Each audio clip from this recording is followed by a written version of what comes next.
আমাদের এই প্যাসেজটা হচ্ছে তোমার ইউনিট 2 লেসন 2 এর একটা প্যাসেজ। তো আমরা প্রথমে প্যাসেজটা পড়বো, দেন প্যাসেজটা থেকে এমসিকিউ গুলা পড়বো আর কোশ্চেন গুলা পড়বো। ওকে, যেখানে 17 মার্কস রয়েছে। আমরা প্রথমে প্যাসেজটা ভালোভাবে বুঝে নিব। প্যাসেজটা যদি ভালোভাবে বুঝতে পারি তাহলে এমসিকিউ কোশ্চেন গুলো একদম ইজি হয়ে যাবে আমাদের জন্য। আচ্ছা দেখো, Bangladesh is now in grip. Grip বলতে তোমার বোঝায় কবলে। Bangladesh is now in grip কবলে of all short of population. Population বলতে দূষণ, সকল প্রকার দূষণের কি বাংলাদেশ কবলে। লাইক এয়ার পলিউশন অর্থাৎ বায়ু দূষণ, সোয়েল পলিউশন মাটি দূষণ, এন্ড ওয়াটার পলিউশন পানি দূষণ। হ্যাঁ, দ্য ডুয়েলার্স বলতে বোঝে বাসিন্দা, অফ দ্য আরবান এরিয়া বলতে শহরের বাসিন্দারা, আর দ্য অরেস্ট সাফারার সবচেয়ে বড় ভুক্তভোগী, অফ সাস পলিউশন এই দূষণের। দ্য ইনডিসক্রিমিনেট নির্বিচারে, ইন্ডাস্ট্রিয়ালাইজেশন অর্থ হচ্ছে শিল্পায়ন, নির্বিচারে শিল্পায়ন প্রসেস ইন বাংলাদেশের নির্বিচারে শিল্পায়নের যে প্রসেসটা প্রক্রিয়াটা ওভার দ্য পাস্ট ডিকেড গত দশকের হ্যাজ ক্রিয়েটেড তৈরি করেছে সিগনিফিক্যান্ট এনভায়রনমেন্টাল প্রবলেম। উল্লেখযোগ্য, সিগনিফিক্যান্ট অর্থ কি উল্লেখযোগ্য পরিবেশগত সমস্যা, environmental problem. We will now read আমরা এখন পড়ব about some of the most common types of environmental pollution, কিছু কমন টাইপের পরিবেশগত দূষণ, and ways of coping with অর্থ হচ্ছে তোমার মোকাবেলা করা, এবং আমরা দেখব কিভাবে মোকাবেলা করা যায় তাদেরকে। ওকে, তো প্রথমে আসা যাক air pollution. Air pollution comes from a wide variety অর্থ হচ্ছে বহু প্রকারের। এয়ার পলিউশন কামস আসে ফ্রম আ ওয়াইড ভ্যারাইটি বহু প্রকারের সোর্স থেকে, সোর্সেস বলতে উৎস থেকে। ওকে, ইন বাংলাদেশ পয়জন হাউস বলতে বিষাক্ত, এক্সাস্ট অর্থ হচ্ছে নিঃসরণ, বাংলাদেশে বিষাক্ত নিঃসরণ ফ্রম ইন্ডাস্ট্রিয়াল প্লান্টস শিল্পের সরঞ্জাম, ইন্ডাস্ট্রিয়াল প্লান্টস মানে কি শিল্পের সরঞ্জামের এই তোমার পয়জন হাউস এক্সাস্ট বিষাক্ত নিঃসরণ। ব্রিক ক্লিনস বলতে ইটের ভাটা, old or poorly received vehicles, old অর্থ হচ্ছে পুরনো, old or poorly serviced vehicles পুরাতন অথবা দুর্বলভাবে মেরামত করা যানবাহন, অ্যান্ড ডাস্ট বলতে বোঝায় এই নোংরা বা ময়লা, ধুলাবালি, ডাস্ট অর্থ ধুলাবালি, from routes and construction site, route অর্থ রাস্তা, কনস্ট্রাকশন সাইট অর্থ হচ্ছে তোমার নির্মাণ অঞ্চল।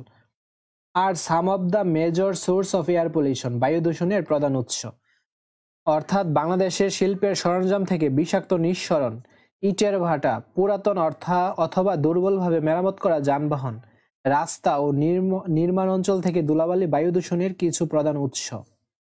আচ্ছা, then we can minimize this type of pollution আমরা মিনিমাইজ অর্থ হচ্ছে দূর করা, আমরা দূর করতে পারি এই রকমের দূষণগুলা, পলিউশনগুলা বাই মেকিং লেস ইউজ বলতে কম ব্যবহার করে, অফ মোটর ভেহিকেলস অর্থাৎ যানবাহন, মোটর ভেহিকেলস কম ব্যবহারের ফলে আমরা কি করতে পারবো, মিনিমাইজ করতে পারবো এই পলিউশনগুলা। অ্যান্ড অ্যাভয়েডিং পরিহার করা the use of vehicles older than 20 years অর্থাৎ 20 বছরের যে পুরনো যানবাহনগুলো ওইগুলার ব্যবহারও আমাদের কি করতে হবে, অ্যাভয়েড করতে হবে, পরিহার করতে হবে। আচ্ছা, উই মে অলসো ইউজ আমরা আরো ব্যবহার করতে পারবো প্রপার লুব্রিকেন্টস বলতে তোমার এই পিচ্ছিল এক প্রকার পদার্থ আর কি, তো আমরা ওইটা ব্যবহার করতে পারবো, লুব্রিকেন্ট ব্যবহার করতে পারবো। টু লিজেন বলতে কমাতে, the level of emission and air pollution, emission বলতে নিঃসরণ এবং পলিউশন অর্থ হচ্ছে দূষণ, অর্থাৎ তোমার নিঃসরণ এবং দূষণের মাত্রাটা কমানোর জন্য আমরা লুব্রিকেন্ট ব্যবহার করতে পারি। আচ্ছা, উই ক্যান ইনকারেজ আমরা উৎসাহিত করতে পারি, হ্যাঁ আমরা উৎসাহিত করতে পারি মানুষকে, to use compressed natural gas সংকুচিত প্রাকৃতিক গ্যাস CNG, or liquid petroleum gas তরল পেট্রোলিয়াম গ্যাস LPG, for fuelling their cars অর্থাৎ গাড়িতে ফিউলের জন্য আমরা এই সিএনজি এবং এলপিজি গ্যাস ব্যবহার করতে পারি। দ্য গভর্নমেন্ট মেই রিলোকেট, গভর্নমেন্ট পারে, মেই মানে পারে, রিলোকেট প্রতিস্থাপন করতে বা স্থানান্তর করতে, তাই হ্যাজার্ডাস ঝুঁকিপূর্ণ ইন্ডাস্ট্রিজ, ঝুঁকিপূর্ণ শিল্পকে লাইক ব্রিকলিনস ইটের বাটা টু এরিয়াস এওয়ে, অর্থাৎ দূরে ফ্রম হিউম্যান হ্যাবিটেশন, অর্থাৎ মানব বসতি থেকে দূরে ঝুঁকিপূর্ণ যে এই ইটের বাটাগুলো আছে ওইগুলা স্থাপন করতে পারবে সরকার। হ্যাঁ, আচ্ছা, এই হলো তোমার এয়ার পলিউশন। এখন দেখা যাক water pollution. Water pollution can occur, occur অর্থ ঘটে, ইন ওশেন্স মহাসাগর বা সাগর, রিভার্স নদী, লেকস হ্রদ, পুলস পুকুর, অ্যান্ড আন্ডারগ্রাউন্ড রিজার্ভার্স, অর্থাৎ ভূগর্ভস্থর যে এই রিজার্ভারটা, হ্যাঁ ভূগর্ভস্থ যে ভান্ডারটা ওইটার মধ্যেও তোমার ওয়াটার পলিউশন পানি দূষণটা হতে পারে। As different water sources flow together, যেহেতু বিভিন্ন পানির উৎস একই সাথে প্রবাহিত হয়, দ্য পলিউশন ক্যান স্প্রেড, ছড়িয়ে পড়তে পারে, ইজিলি অ্যান্ড কুইকলি, সহজে এবং তাড়াতাড়ি। Causes of water pollution include, পানি দূষণের কারণগুলো অন্তর্ভুক্ত। এখানে দেখো ইনক্রিজড সেডিমেন্ট ফ্রম সয়েল, মাটি দ্বারা তলানি বৃদ্ধি, ইরেশন নদী ভাঙ্গন, improper waste disposal and littering, পরিত্যক্ত এবং উৎপন্ন আবর্জনার অনুপযুক্ত ব্যবস্থাপনা। ডিসপোজাল অর্থ হচ্ছে পরিত্যাগ করা, লিটারিং, লিটারিং অর্থ হচ্ছে উৎপন্ন আবর্জনার অনুপযুক্ত ব্যবস্থাপনা। তো improper waste disposal and littering অর্থ হচ্ছে পরিত্যক্ত এবং উৎপন্ন আবর্জনার অনুপযুক্ত ব্যবস্থাপনা। Leakage of soil pollution into water supplies, পানি সরবরাহ ব্যবস্থায় দূষিত পানি নির্গমন। Organic materials then decay in water supplies etcetera, জৈব উপাদান সমূহ যা ক্ষয়প্রাপ্ত হয়ে মিশে যায় পানি সরবরাহ ব্যবস্থাপনা ইত্যাদি ব্যবস্থা ইত্যাদি। আচ্ছা, ইনফ্যাক্ট প্রকৃতপক্ষে পলিউটিং দ্য ল্যান্ড মিনস, অর্থাৎ দূষণ ল্যান্ড বলতে কি ভূমির দূষণ বা মাটি দূষণ, মিনস বুঝায় পলিউটিং দ্য ওয়াটার, পানি দূষণ কি বোঝায়, কারণ মাটি দূষণ হইলে তো তোমার পানিটাও দূষণ হয়ে যাবে। কারণ কেন, এই আমাদের যে বৃষ্টি হয়, বৃষ্টি মাটি থেকে যে ক্ষতিকর পদার্থগুলো ওইগুলা ধুয়ে একেবারে পানির মধ্যে কিন্তু নিয়ে যায়।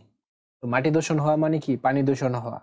আচ্ছা, থ্রোয়িং এওয়ে টক্সিক, থ্রোয়িং মানে নিক্ষেপ করা, টক্সিক বলতে কি বিষাক্ত পদার্থ, সাবস্টেন্স হচ্ছে পদার্থ, তো বিষাক্ত পদার্থ নিক্ষেপ করা অন দ্য গ্রাউন্ড, হ্যাঁ নিয়ার আ ওয়াটার, তো ওয়াটার সোর্স অর্থাৎ পানির উৎসের কাছাকাছি যে গ্রাউন্ডগুলো ওইগুলোতে যদি আমরা বিষাক্ত পদার্থ নিক্ষেপ করি, এর মানে হচ্ছে ইভেনচুয়ালি অবশেষে রিচেস পৌঁছায় দ্য বডি অফ ওয়াটার, অর্থাৎ অবশেষে এটা পানিতেই পৌঁছায়, ওকে, বা পানি দূষিত করে। এজ এ রেজাল্ট, ফলে দ্য ওয়াটার ইজ পলিউটেড, পানি কি হয়ে যায়, দূষিত হয়।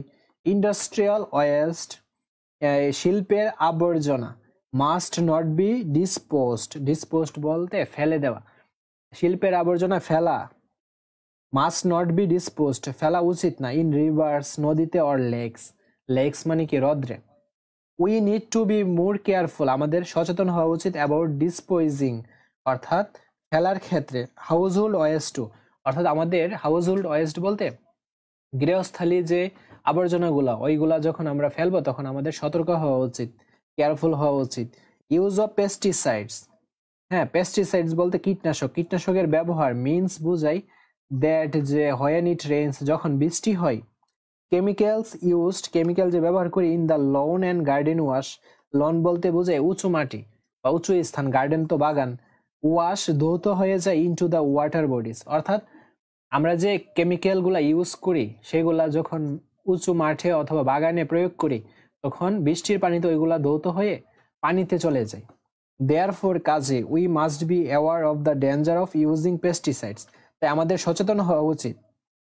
ইউজিং পেস্টিসাইডস অর্থ কি, পেস্টিসাইডস অর্থ কীটনাশক ব্যবহারে সচেতন হওয়া উচিত। অ্যাজ দে মে পুলেট, যেহেতু তারা পারে দূষণ করতে, আওয়ার রিভার্স নদী, ক্যানেলস বলতে খাল, অ্যান্ড লেকস হচ্ছে হ্রদ। আচ্ছা, তারপর আমাদের সর্বশেষ সয়েল পলিউশন আছে। Among the most significant causes of soil pollution, among বলতে মধ্যে, মোস্ট সিগনিফিক্যান্ট মানে মাটি দূষণের সবচেয়ে গুরুত্বপূর্ণ কারণগুলোর মধ্যে সয়েল পলিউশন, মাটি দূষণের সবচেয়ে গুরুত্বপূর্ণ কারণগুলোর মধ্যে is the enormous volume. Enormous volume হচ্ছে ব্যাপক পরিমাণ অফ ইন্ডাস্ট্রিয়াল ওয়েস্ট, মানে শিল্পের বর্জ্য, which is being produce everyday, যা উৎপন্ন হয় কি এভরিডে প্রতিদিন, বাট নট ডিসপোজড প্রপারলি, কিন্তু ডিসপোজড হয় না, ফেলা হয় না সঠিকভাবে।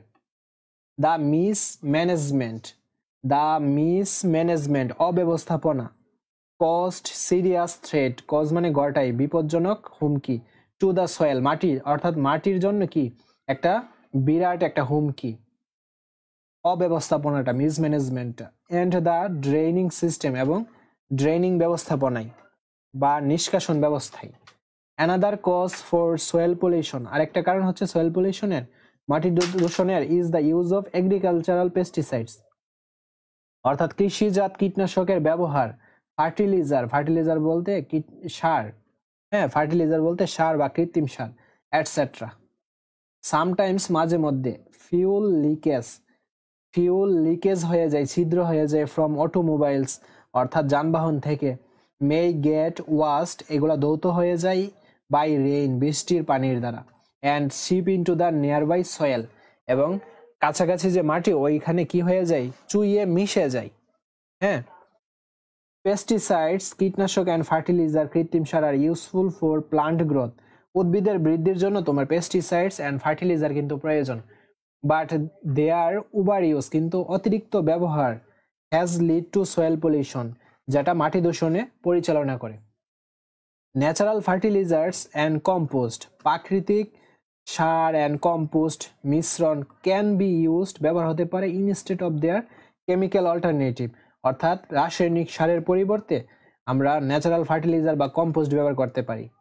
তাছাড়া recycling is another way, recycling বলতে পুনরায় ব্যবহার বা পুনর্ব্যবহার, আরেকটা উপায় to reduce and control soil pollution, অর্থাৎ সয়েল পলিউশন কমাতে এবং নিয়ন্ত্রণে রাখতে।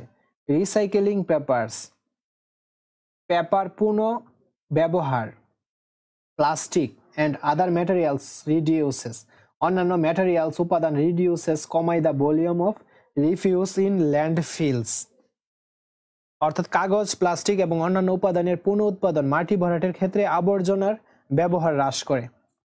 ডিফরেস্টেশন অলসো কজেস ঘটায় ইরেশন, অর্থাৎ তোমার ভূমিক্ষয় ঘটায়, ইরেশন অর্থ আবার তোমার নদী ভাঙ্গন হয়।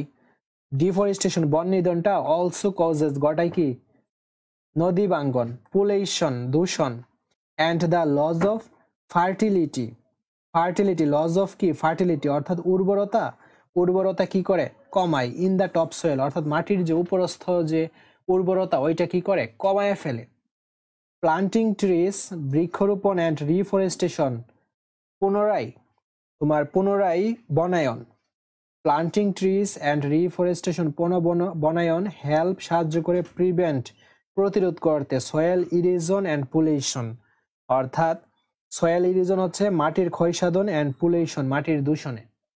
তো আমরা তো মোটামুটি প্যাসেজটা পড়লাম, আর এই প্যাসেজটা একটু হার্ড টাইপের, বাট তোমরা যদি আরেকবার পড়ে নাও প্যাসেজটা তাহলে তোমাদের কাছে ক্লিয়ার হয়ে যাবে প্যাসেজটা।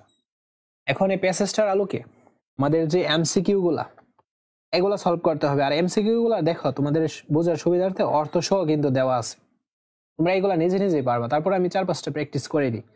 What does the phrase in grip of mean, grip বলতে কি বোঝায়, গ্রিপ বলতে কবল এইগুলা বোঝায়।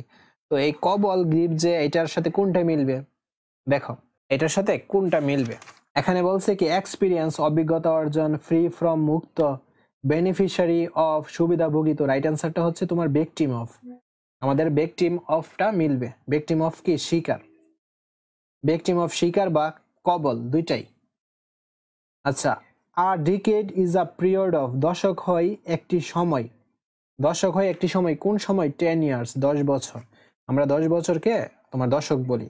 The worst sufferers of different kinds of pollution আর, বিভিন্ন ধরনের দূষণের দরুন সবচেয়ে মারাত্মক ভোগান্তি হয়, কারা সবচেয়ে মারাত্মক ভোগান্তি হয়, the dwellers of the urban area, শহর এলাকার বাসিন্দারা। আচ্ছা, হোয়াট ডাজ দ্য ফ্রেজ কোপ উইথ অর্থ কি? মোকাবেলা করা বা পেরে ওঠা। এটার সাথে কোনটা যাবে? দেখো, স্ট্রাগল সংগ্রাম করা, এটা যাবে না। ইনগেজ নিযুক্ত রাখা, এটাও যাবে না। কমপ্লিট পরিপূর্ণ করা, এটাও যাবে না। তো যাবে হচ্ছে ডেল উইথ, মোকাবেলা করা। What is the meaning of the word indiscriminate in the passage? Indiscriminate অর্থ কি? নির্বিচারে। এটার সাথে কোনটা যাবে? তোমার কনফিউজড বিবিধ, এটা যাবে নাকি আনওয়াইজ অবিবেচক, এটা যাবে নাকি প্ল্যানেট পরিকল্পিত, এটা যাবে না। যাবে হচ্ছে রেকলেস, বেপরোয়া। প্রতিটি অধ্যায়ে টাইপ ভিত্তিক সিকিউ এন্ড এমসিকিউ এবং 2013 থেকে 2024 সাল পর্যন্ত অল বোর্ড কোশ্চেন সমাধান এবং এগুলো ডেডিকেটেড ভিডিও ক্লাসের মাধ্যমে সলভ করা হয়েছে। যেভাবে ক্লাসগুলো সাজানো হয়েছে এর থেকে তোমরা 100% কমন পাবা। প্রয়োজনে একটা ডেমো ক্লাস দেখে নাও। আচ্ছা, আমরা এখন প্যাসেজ এই প্রশ্নগুলো সলভ করি। প্রথম প্রশ্নে কি বলছে? Write down the names of population. Write down মানে কি? লিখো। নেম অফ পপুলেশন, দূষণ, in Bangladesh and main cause of population. অর্থাৎ এখানে দুইটা প্রশ্ন চাইছে। একটা হচ্ছে বাংলাদেশের যে পলিউশন গুলো ওইগুলোর নাম লেখার জন্য, আর একটা হচ্ছে the main cause of pollution, পলিউশনের প্রধান কারণটা কি ওইটা লেখার জন্য। হ্যাঁ, এখন এই প্রশ্নটাকে কিভাবে লেখা যায় দেখো। তো আমরা এখানে দেখো সাবজেক্ট বের করি। সাবজেক্ট হচ্ছে তোমার এই যে the name of pollution in Bangladesh. হ্যাঁ, the names of pollution in Bangladesh, এটা হচ্ছে সাবজেক্ট। আমরা প্রথমে এটা লিখব, এই যে দ্য নেমস অফ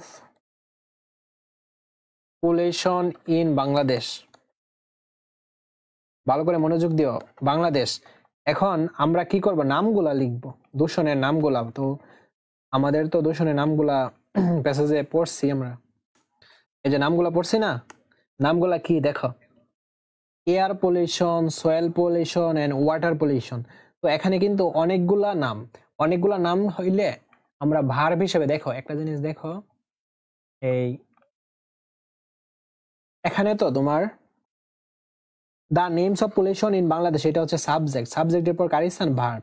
ভার্ব আমরা ইজ দিব না, আর দিব, কারণ এখানে একাধিক নাম। যদি একটা নাম দিতা, যেমন এয়ার পলিউশন, তখন তুমি ইজ দিতা, বা সয়েল পলিউশন জাস্ট একটা নাম দিলে ইজ দিয়ে হয়ে যেত। একের অধিক হইলে আমরা আর দ্বারা যুক্ত করব, আর নামগুলা দিয়ে দিব এয়ার পলিউশন, সয়েল, এই যে soil pollution and water pollution. Okay, শেষ কিন্তু। আচ্ছা, তারপর বি দেখো, how can we prevent. How অর্থ কিভাবে, উই প্রিভেন্ট আমরা প্রতিরোধ করতে পারবো, সয়েল ইরোশন অর্থাৎ সয়েল কি? মাটি ক্ষয়, এন্ড পলিউশন দূষণটা আমরা কিভাবে ভূমি ক্ষয় এবং দূষণ রোধ করতে পারি। হ্যাঁ, এটা আমরা কিভাবে দিব দেখো, এর উত্তরটা আমরা কিভাবে লিখতে পারি। আমরা দূষণ রোধ করতে পারি কিসের মাধ্যমে? প্লান্টিং ট্রিজ, বৃক্ষরোপণের মাধ্যমে। অ্যান্সারটা কিন্তু হয়ে গেছে। তো তোমাকে তো অ্যান্সারটা সাজাই লিখতে হবে, সাজাই লিখলে সুন্দর হয় আর কি। উই সাবজেক্ট, হ্যাঁ, সাবজেক্টের পরে কার স্থান? ভার্বের স্থান। ক্যান হচ্ছে ভার্ব, দেন প্রিভেন্ট ভার্ব, এই ভার্বগুলোকে একসাথে করলাম। তো we can prevent soil erosion and pollution, এই কথাটুকু আমরা আগে লিখি। এই যে দেখো, উই ক্যান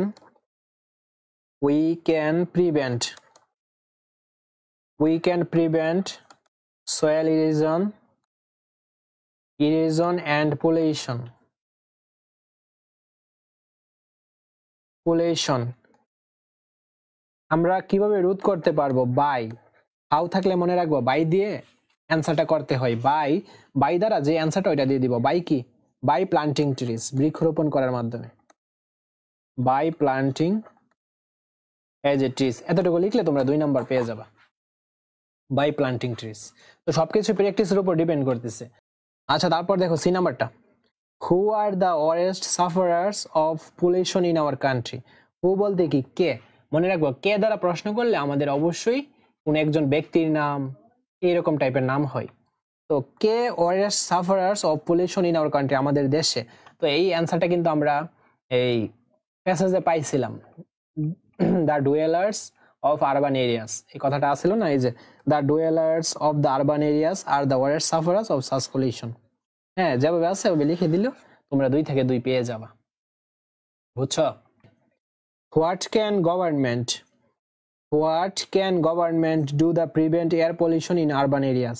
শহর এলাকায় বায়ু দূষণ প্রতিরোধ করতে সরকার কি করতে পারে? ডিসক্রাইব ইন ব্রিফ, সংক্ষেপে বর্ণনা দাও। তো এটার অ্যান্সারটা তোমাকে বলছে কি, একটু বর্ণনা করবা কিভাবে এই দূষণটা প্রতিরোধ করা যায়। এটার অ্যান্সারও কিন্তু তোমার বইয়ে আছে, এই প্যাসেজের মধ্যে আছে। আমরা দেখো আমরা বের করি, এই যে এই জায়গাটুকু লিখে দিলে হয়ে যাবে। উই উই দিছে, তো আমাদের তো বলছে গভর্নমেন্ট কিভাবে পারবে, তো উই জায়গায় তুমি দা গভর্নমেন্ট দিয়ে দিবে, একটু বুদ্ধি খাটাইবা। দা গভর্নমেন্ট, তারপর যেভাবে আছে এভাবে লিখে দিলে হয়ে যাবে। এই যে the government may also use proper lubricant to lessen the level of emission and pollutants, এটা দিলে হয়ে যাবে। তাছাড়া আরো যদি অ্যাড করতে চাও যে and দ্বারা যুক্ত করো and avoiding the use of vehicles older than 20 years, অর্থাৎ 20 বছরের পুরানো যে যানবাহনগুলো ওইগুলো এই ব্যবহার কমাই দিলেই হয়ে যাবে। হ্যাঁ, এইভাবে মূলত সরকার ব্যবস্থা নিতে পারবে। তো এতটুকু দিলেও কিন্তু অ্যান্সারটা হয়ে যায়, একটু বুদ্ধি খাটাইয়া অ্যান্সারটা করে ফেলবা, তাহলে কিন্তু 2 out of 2 পেয়ে যাবা।